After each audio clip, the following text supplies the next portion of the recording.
What would you do if the sibling of your child whom you haven't seen in 20 years knocked on your door and said, "I'll take care of you now"?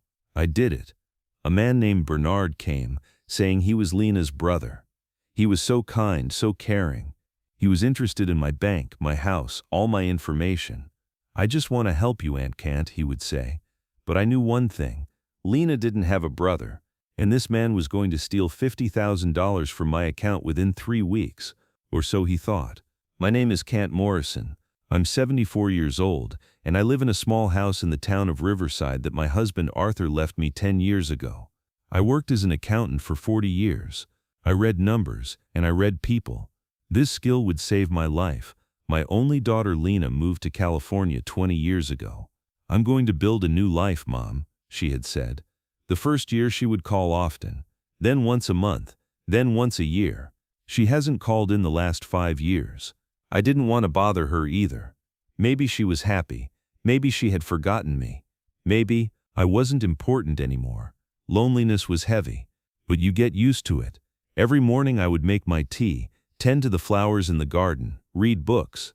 My neighbors were very kind, especially Mr. Wilson, who would help me go to the market every Saturday. That November evening, after having dinner alone as usual, I was watching television.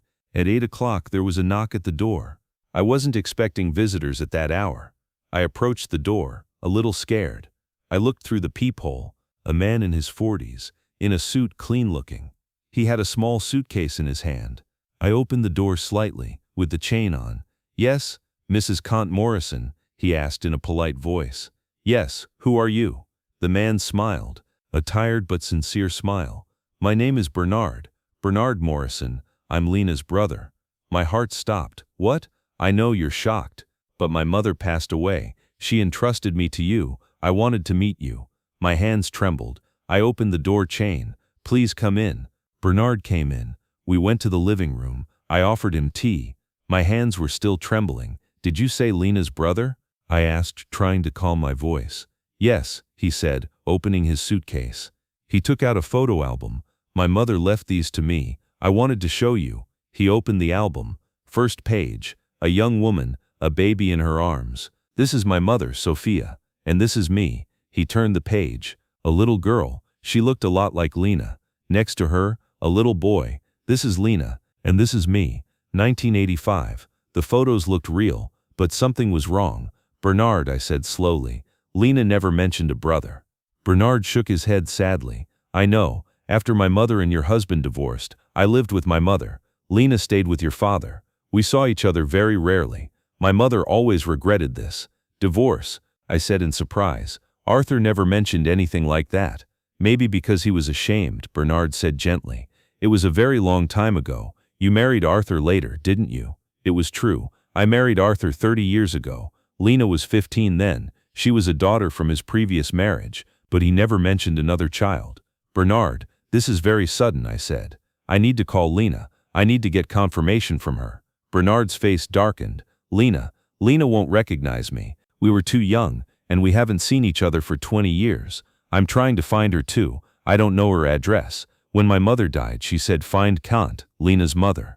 I found you." My head was confused. This story was too complicated, but Bernard seemed very sincere. "Where will you stay?" I asked. "I'll find a hotel. I don't want to be a burden to you." "Nonsense," I said. "Maybe from loneliness. Maybe from need. I have a guest room. You can stay." Bernard's eyes lit up. "Thank you, Aunt Kant. You're very kind." That night when I went to bed, my mind was busy. Lina's brother? Why had she never mentioned him? I would definitely call Lina tomorrow. The next morning, Bernard had gotten up early and prepared breakfast. "Good morning, Aunt Kant. I made you breakfast." On the table were fresh bread, omelette, fruit juice. He was very kind. After breakfast he said, "Aunt Kant, are there things around the house that need repair? I'd like to help you." "The bathroom faucet is leaking," I said, "but I'll call a repairman." "No need, I'll handle it." And he really did. He fixed the faucet, straightened the fences in the garden, organized the old boxes in the garage. He was very helpful. In the afternoon I decided to call Lina, but her phone number had changed. The old number didn't work. I didn't know her address in California either. 20 years was a long time. Bernard came to me. "Aunt Kant, I see you're upset. Is there a problem?" "I can't find Lina. Her number has changed." Can we look on social media? Facebook? Instagram? I took out my phone. Bernard helped. We searched for the name Lina Morrison. Dozens of results. But which one was mine? Is this her? Bernard said, showing a profile. I looked at the photo, a woman in her 40s. She looked like Lina, but I couldn't be sure. The profile was set to private. I don't know, I said helplessly. Let's send a message, Bernard said. Maybe she'll reply. I sent a message. Lina, it's Kant, your mother. Please call me. No reply came. That week, Bernard was very helpful. He went shopping, cooked, took care of the house. It was like we were a real family. My loneliness had decreased, but small things started to catch my attention. Bernard showed a lot of interest in my bank statements. Aunt Kant, can I help you pay your bills? He said. No need, I'll handle it. But you're elderly. You might make mistakes. Trust me. Another day, he said, Aunt Kant, do you have a will? You should. I can arrange it for you. A will? I said suspiciously. Yes, if something happens to you, Lina should know everything. I can take you to the notary. Thank you, but I have a lawyer. Bernard's face tensed for a moment. Then he smiled. Of course, I just wanted to help. That evening, I took out my old accounting files, Arthur's marriage documents, divorce records. I looked for anything. Arthur had no other marriage, no other child in the official records. The next day, my neighbor Mr. Wilson stopped by. Mrs. Kant, are you okay? I heard you have a visitor. Yes, Mr. Wilson. Bernard, Lina's brother. Wilson's eyebrows furrowed. Lina's brother? But wasn't Lina an only child? That's what I thought too, but from Arthur's previous marriage. Mrs. Kant, Wilson said seriously, we've been neighbors for 40 years. I knew Arthur. He was never married before you. He always told me. My heart started racing. Are you sure? I'm sure, because Arthur and I served together in the military. He was always single, until he met you. When I got home, Bernard was watching television. Aunt Kant, you don't look well. Did something happen? No, I said, just tired. That night in my bed, I thought, if Arthur had no other marriage, Bernard was a liar. But why? What did he want? I knew the answer. My money, my house. The next morning, I went to the town library. The young librarian Lisa helped me. We searched online records, Arthur Morrison, marriage records, divorce records, nothing. Only his marriage to me existed. Then we searched Bernard Morrison. No name came up in California state records. But a man named Bernard Matthews came up, wanted for fraud. I looked at the photo. It was Bernard. My hands trembled. Lisa, this is very important. I need to notify the police.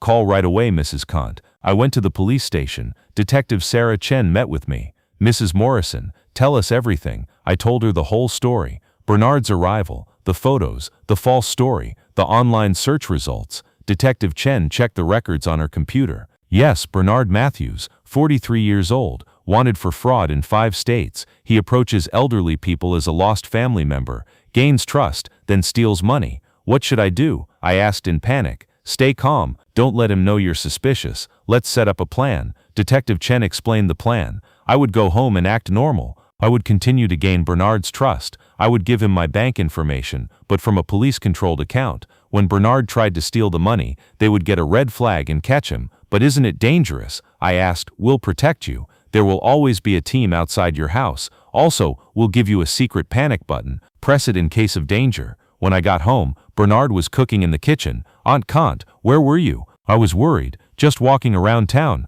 I said with a smile. I had to play a role. At dinner that evening I said, Bernard, I'm very grateful to you. I'm so happy you're here. Bernard's eyes sparkled. Me too, Aunt Kant. We're family. Family, I repeated. Bernard, I want to ask you something. Can you help me? Of course, anything. My bank affairs are very complicated. I don't understand online banking. Can you help me? Bernard immediately became interested. Of course, let's handle it tomorrow. The next day we opened my computer. We logged into the fake account prepared by the police. Balance, $125,000. Bernard's breath caught. Aunt Kant, this is a lot of money. Yes, I said. Arthur's savings. I was going to leave it to Lina, but now I'm thinking about you too. To me, Bernard said, his eyes lighting up. Yes, you've been so helpful to me. Maybe I should add you to my will. Aunt Kant, you're so kind, Bernard said, but there was greed in his voice. But I always forget my passwords. I said, 4567. Too simple, isn't it? Yes, very simple, Bernard said, taking notes.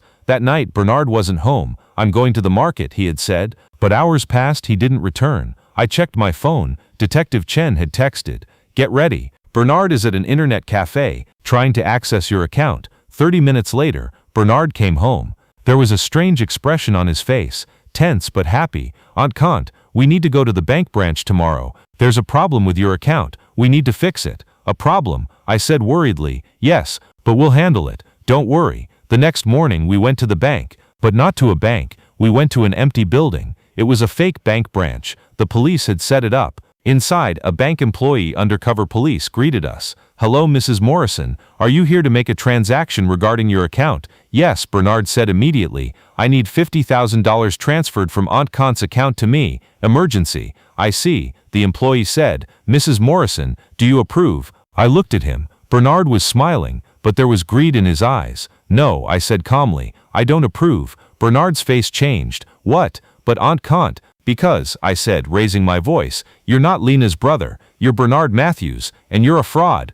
Bernard froze. "I don't understand." Just then, Detective Chen and 2 police officers entered from the back door. "Bernard Matthews, you're under arrest for fraud and identity theft." Bernard tried to run, but the officers caught him. They handcuffed him. "No, this is a mistake," he shouted. "Aunt Kant, please. I really am Lina's brother." "No, you're not," I said coldly. "Arthur never had another marriage. Lina has no siblings, and those photos are fake. I worked as an accountant for 40 years, Bernard. I read people, and you're a very bad liar." The police took Bernard away. Detective Chen came to me. "Mrs. Morrison, you're very brave. You did a great job." "Thank you," I said. But inside I was shaking. A stranger had been in my home, in my life. He had lied to me. He had tried to steal my money. "What will happen to Bernard?" I asked. "He'll be tried. This is his 6th offense. This time he'll be in prison for a long time." When I got home, I packed Bernard's belongings. Fake photos, an album full of lies, everything to the police. That night, my neighbor Wilson stopped by.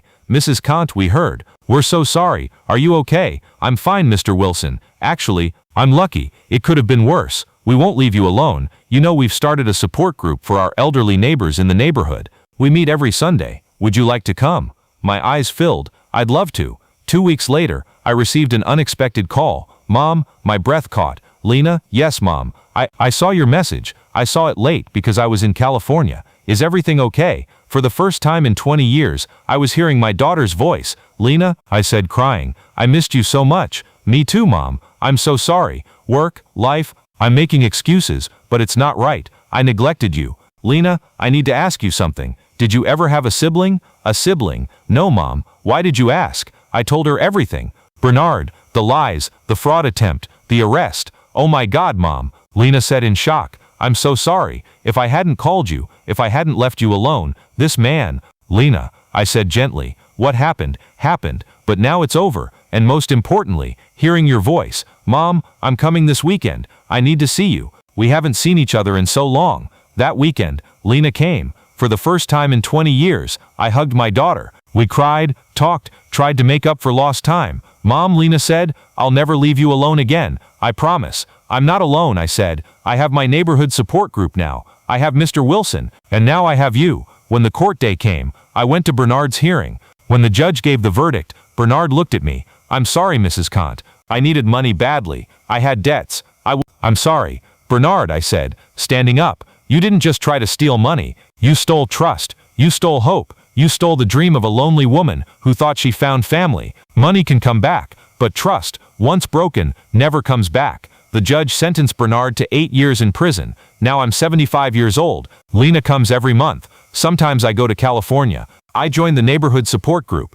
Every Sunday we get together with elderly neighbors. We listen to their stories, support each other, and most importantly, I educate other elderly people about fake family member fraud. I explain the signs, the red flags, the ways to protect themselves. "Here's how it is," I tell them. "If the sibling of someone you haven't seen in 20 years comes to your door, first investigate, ask the police, check official records, and never ever trust from day one." One day, a young woman approached me. "Mrs. Kant, I heard your story. You're very brave." "I'm not brave," I said. "Just lucky. I worked as an accountant for 40 years. I learned to read numbers. I learned to read people too. But not everyone is that lucky. That's why I speak. That's why I tell the story." That night when I got home, I looked at Arthur's photograph. "You didn't leave me alone, my love," I told him. "You taught me critical thinking. Kant, you'd say, numbers always tell the truth. People can lie, but numbers can't." You were right. The numbers in Bernard's story didn't add up. And I noticed. As I turned off the lights, I looked outside the window. The neighborhood was calm and peaceful. Mr. Wilson was walking his dog. A young couple was walking hand in hand. Life was going on. And so was I. Stronger, smarter, more careful. Because now I knew, loneliness is not your weakness, but greed is theirs. The end. I'm sharing this story because every day, thousands of elderly people around the world are subjected to fake family member fraud.